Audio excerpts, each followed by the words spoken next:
જો દુઃખ પાયો. લેખક રજનીકાંત કટારિયા. સંધ્યાના આગમનની સાથે જ બરફવર્ષા શરૂ થઈ ગઈ.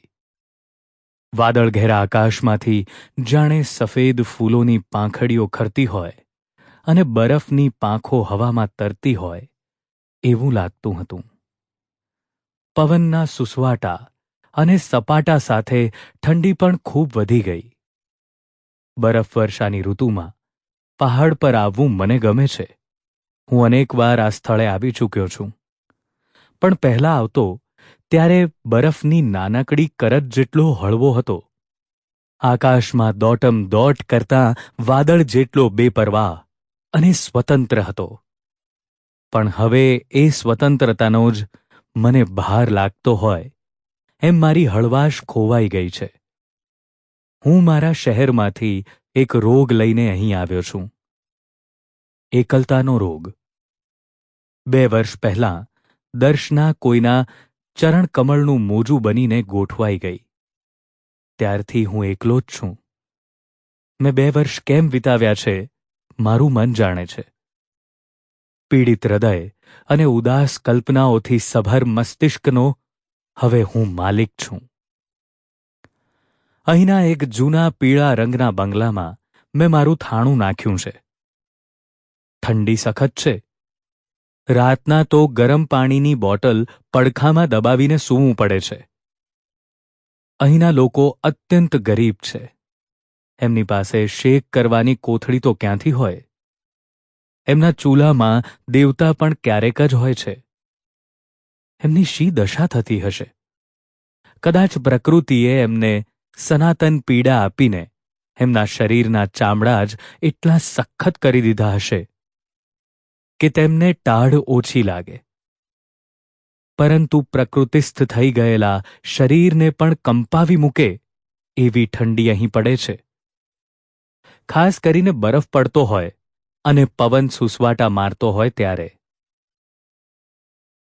આવો કાતિલ પવન ગઈકાલથી શરૂ થયો છે. બરફ પડવાની શરૂઆત આજે થઈ. આજથી 6 દિવસ પહેલા પડેલો બરફ કડક થઈને રસ્તા પર જામી ગયો છે. સવારે થોડીવાર સૂરજે ડોક્યું કર્યું હતું તો ચોતરફ બરફની શ્વેત ચાદર ચમકી ઉઠી હતી. પાછા વાદળ ઘેરાયા અને ત્રીજે પહોરે ધુમ્મસ છવાઈ ગયું. પછી પવન શરૂ થયો અને બરફ વરસવા લાગ્યો.